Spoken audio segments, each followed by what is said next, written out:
Quiet Riot. Hello and welcome to Quiet Riot Sunday School. I'm Andreou.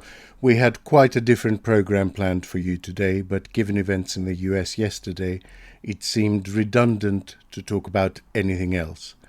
If ever there was a time for our core mission of bringing the temperature down, of taking the heat out of debate, of applying reason to unreasonable times, then today is that time. So I'm going to try and work through the initial reaction to the attempt on Trump's life. And to help me do that, I have with me the politics professor and author, Brian Klaas. If you want to really see something that's said, take a look at what happened.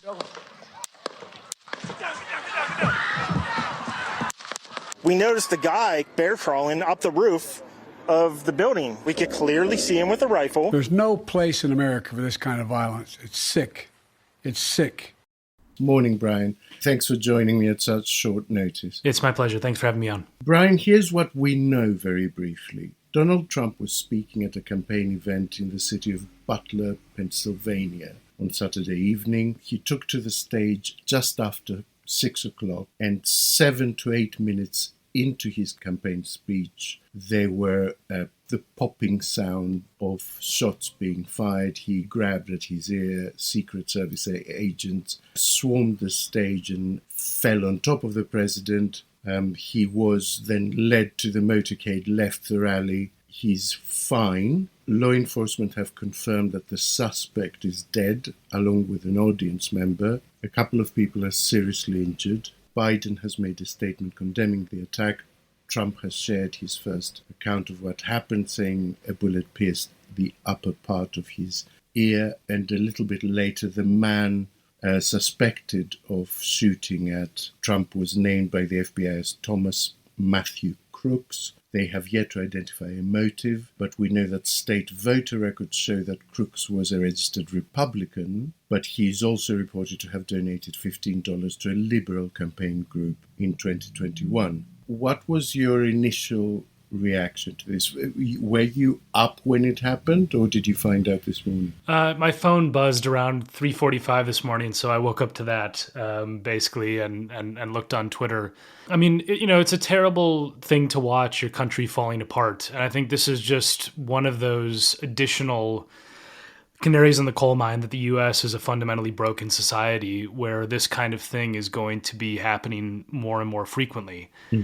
And, I think that I've said repeatedly in interviews, I've written about it, that all of the ingredients for political violence are in the United States and have been for many years. And that my diagnosis as someone who studies political violence around the globe is that the reason why there hasn't been a high-profile assassination in the U.S. in the last 5, 6, 7, 8 years is dumb luck.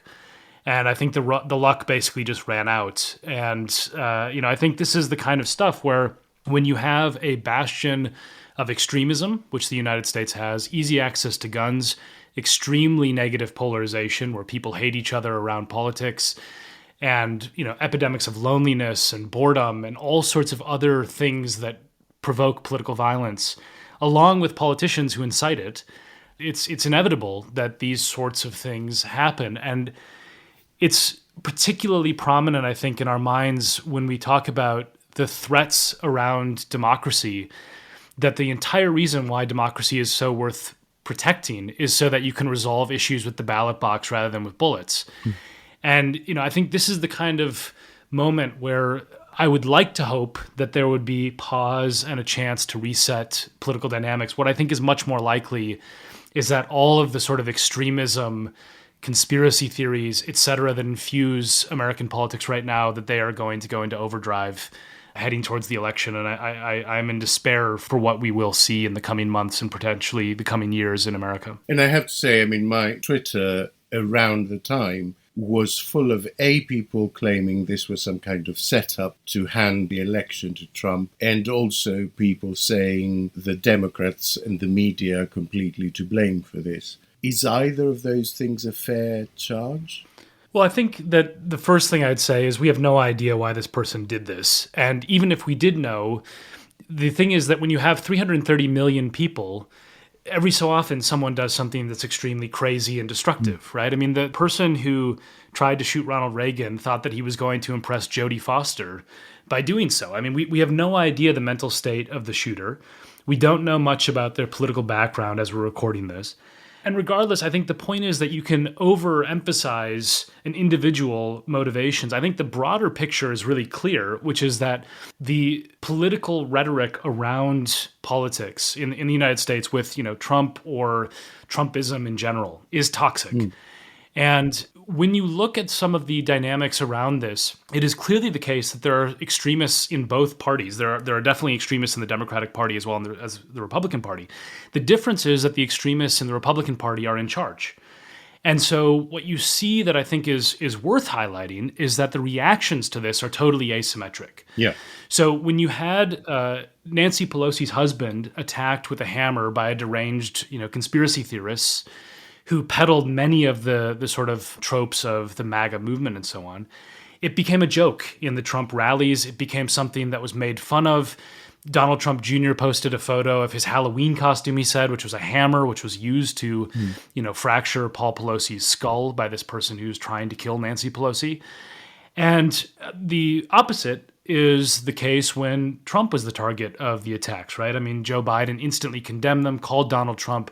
Every Democrat in Congress has condemned this. I have not seen a single person on the elected wing of the Democratic Party joke about this in any way. Yeah. And so I think that's something that's worth keeping in mind, is there is an asymmetry in the response to it. But I do worry that there is just going to be a spiral. I think that this is something where the way that political violence operates is that it tends to beget more political violence. And the only thing I can say that I'm confident in is not about how this is going to affect the election or the motives of the shooter or anything like that. I'm confident that this will galvanize extremists.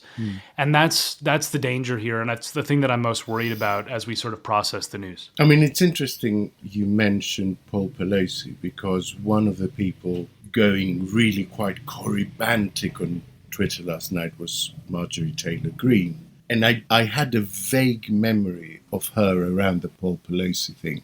So I went back to see what she said when he was attacked. And she basically said that the attacker was an illegal immigrant and that if Paul Pelosi had a gun, he would have been able to defend himself. And her conclusion was that it's Democrat policies that are at fault for Paul Pelosi's skull being smashed with a hammer. Yeah, and on top of that, you had, the Trump rally where, if you haven't seen the clip of this, it's really disturbing because not only does Trump joke about Paul Pelosi being attacked, but the crowd laughs, with glee at the prospect of him being nearly murdered. And, Elon Musk spread a conspiracy theory where he claimed that this was, a gay lover gone wrong, when it was, of course, not true. It was the case that this was something where Pelosi had been attacked by someone who was trying to kill Nancy Pelosi, the former Speaker of the House in the Democratic Party. And so, there's many things that can be true at once, right? One of the things that's happening is Republicans are using this now to say you should not call Donald Trump someone who is a wannabe authoritarian, which I have, by the way, used those words all the time. And I completely stand by them. Because he is. Yes. And this is the kind of thing where you have to differentiate what's true and what's false and not get carried away with the sort of knee-jerk reaction to this. It is simultaneously true that all political violence in democracies is abhorrent, unacceptable, and needs to be denounced unequivocally.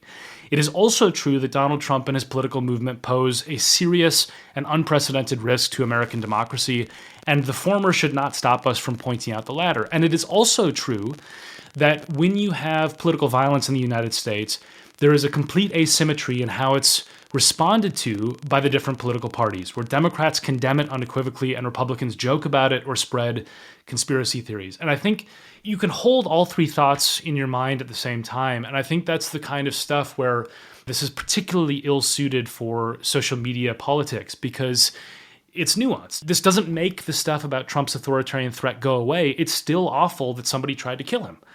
And I think these are the kinds of debates that are, much better suited to discussions on podcasts than they are to 280 characters in a tweet. But that's the way that politics is unfolding. And if you watch social media last night, you just get so depressed because the conspiracy theorists were crazy.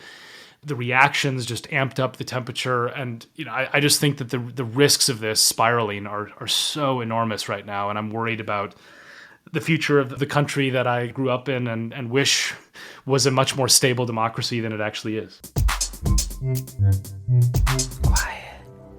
I'm interested in what you say about that asymmetry, because it feels like quite a moment in which the Democrats have opted for compassion, condemnation of what happened, moderation of what they say, but at the same time there are outriders in the Republican movement who are going on the attack. And it seems to me that there is a danger that a narrative takes hold that is then impossible to shift. Yeah, I think there are always risks in how you respond to this, but I've long advocated for voting against Trump. I'm quite open in my personal opposition to his political movement, and I'm proud to be part of the movement that doesn't take advantage of an attempted political assassination by joking about it or talking about a Halloween costume where you dress up as the assassin or peddle conspiracy theories around it.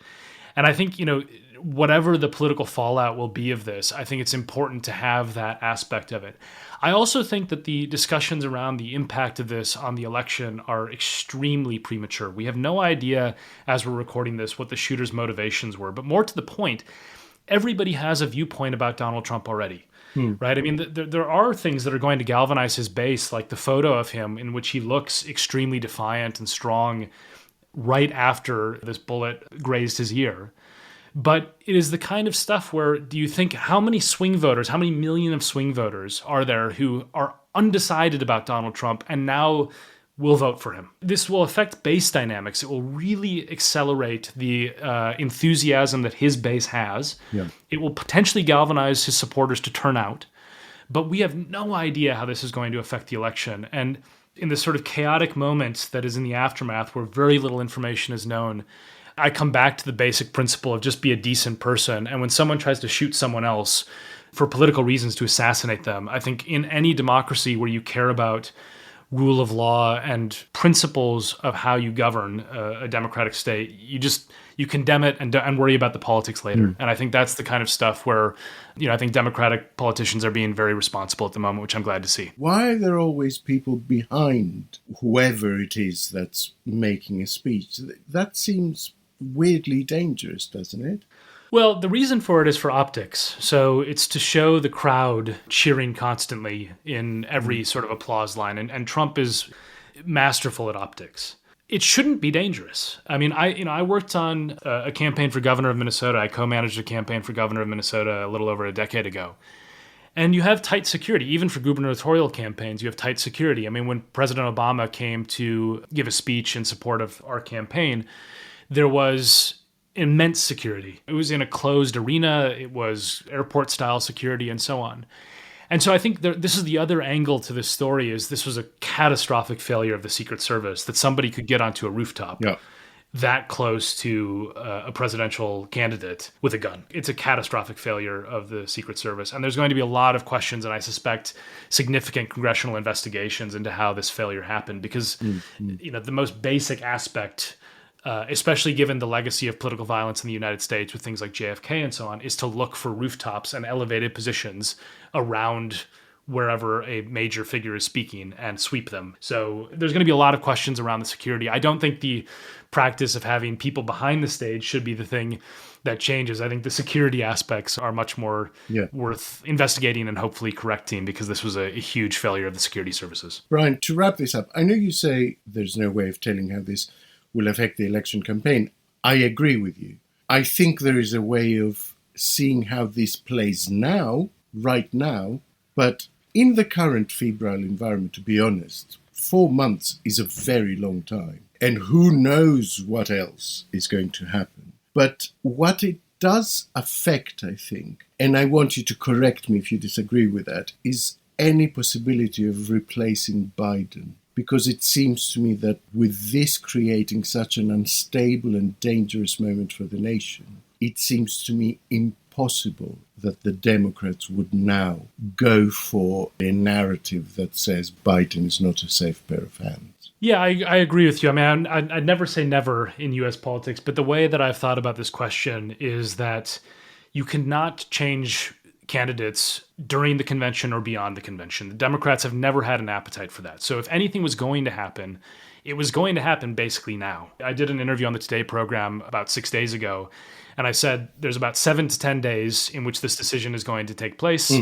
We're 6 days in, and now the story, if you're a Biden supporter, to have Biden stay in, then what this has done is it's kicked the can down the road probably too far for anyone to mount viable opposition to Biden at this stage, because the risks of changing increase the closer that they get to the convention. And this story is going to dominate the press for some time. But keep in mind, as you said in your preview to the question, that the debate was like 2 weeks ago. Yeah. I mean, this is I know. This is a very fast-moving campaign, and so all of these questions are swirling. And I've learned my lesson in analyzing and speaking about U.S. politics over the last decade or so, that predictions are a fool's errand, because it is such a volatile and dangerous political environment, and it's really difficult to know what's going to happen next. Yeah, it's impossible to game. Actually, maybe this is an opportunity for Biden to say, for whatever reason, I have become a figure of polarization. So maybe it's easier for someone else to try and unite the country. Who knows? I think the difficult thing that Biden is grappling with is that in order to reestablish his candidacy, and we saw this, literally in the last 36 hours, Democrats are really, really enthusiastic at the prospect of him taking on Trump more aggressively, right? More openly condemning him, bringing up his vulnerabilities and so on. And so Biden referred to the sexual abuse case and described him as a rapist and so on in the rally the night before Trump was shot. And so this is the sort of catch-22 that Democrats have, is that Biden, in order to sort of show himself as someone who is in command, needs to go on the attack at a moment when you have very different political dynamics now because his opponent was just shot. And so this is impossible to say how this plays out, but it is going to be a very difficult needle for Democrats to thread in terms of how they approach Trump, accurately describing the risks of his candidacy while also understanding this is a sensitive moment where you cannot look as though you are trying to play politics with something as potentially horrific as this was. And, one of the things that I've written and researched lots about is contingency in history. And the 21st century just changed a lot depending on the wind patterns or the twitch of an individual. The world would have been a profoundly different place if that bullet had gone an inch closer to Trump. And so, I think we're sort of in this moment of just profound uncertainty, and anyone who tells you they know how it's going to turn out is not telling the truth. Thank you, Brian. That's it for this week's Quiet Riot Sunday School. As Brian just said, there's no point trying to analyze this further. We just wanted to give you a first reaction to what we know. Thank you, Brian, for being with us at such short notice. Thanks for having me. And Brian will be joining us on the full panel in the next few weeks to discuss the inevitable fallout further, when we will have a bit more information and we'll be able to look at it with a little bit more detachment. Thank you for listening. We will be back very soon. Quiet Riot is an audio production by Cooler Heads with Naomi Smith, Alex Andreou and Kenny Campbell. Music by Mariana Sangeeta, artwork by Simona Canelu. Quiet Riot is a co-production with Soundstone Global. Quiet.